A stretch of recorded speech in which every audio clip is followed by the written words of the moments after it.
Hey folks, so today we're working on a Yamaha CP-60. This is a sort of a rare instrument from the 80s. I've seen one of these before.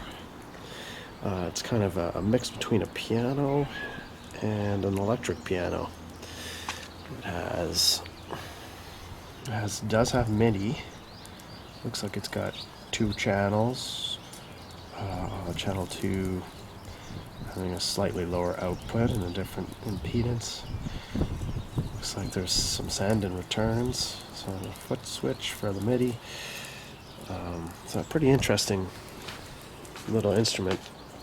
This one, all of the, well, I should say that I've gone through this whole instrument and cleaned it all up. The only thing I have left to do here is, so you can see I've got a little 2x3, just propping that up. You gotta be careful because there's some electronics under there, but I'm just cleaning under the keys and stuff.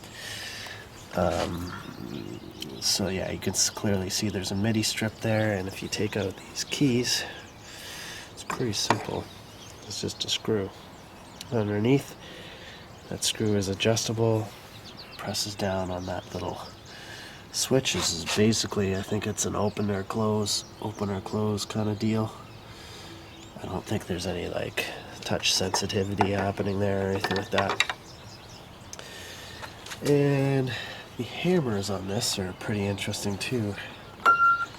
They're not your average piano hammer, and as any piano technicians out there will notice that the strings go straight up and down.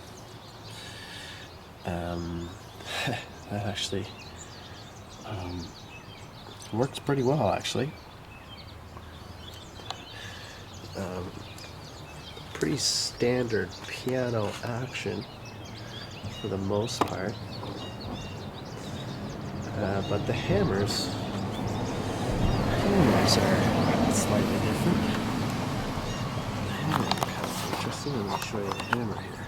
Oops, sorry about that. Okay, so you can see the hammer. It's like it's got suede, and then that little brown thing here, that's rubber. So very bouncy hammer. It sounds pretty cool, actually. I like the sound a lot. And it does have a pin block, so you can see behind here there is a standard pin block, and it's a little plate as well. It uses standard tuning pins. The previous owner had written the stretch tuning. That's actually in the manual, believe it or not, for this piano. And I'll show you, give you a quick look in here.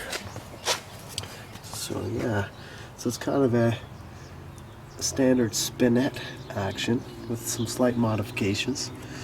As you can see, there's no, the let-off rail is not adjustable, it's just one long rail. And each note, it actually makes a lot of sense. Each note just has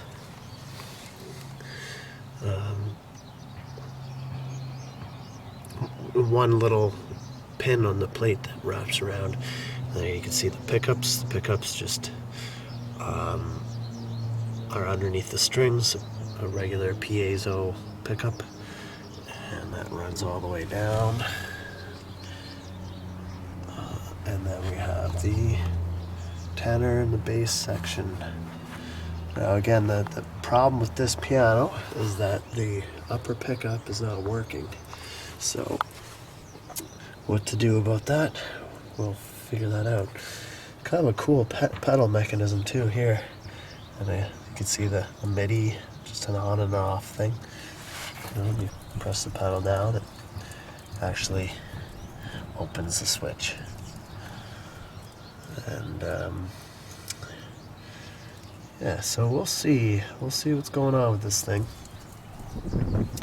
But have a look at the key bed here too. So the key bed is just the steel frame, and it's got a bit of a plywood a steel frame with this plywood bottom, and you can see the MIDI strip all the way. MIDI strip all the way to the other side of the keyboard. So yeah, so like I said, right now I'm just cleaning her out, and hopefully get her all back together and regulated. I still got some lost motion here, so you can see there's a lot of key travel before that hammer's engaged, so I'm going to try and fix that. Anyways, I'll end the video here, and we'll see how she goes.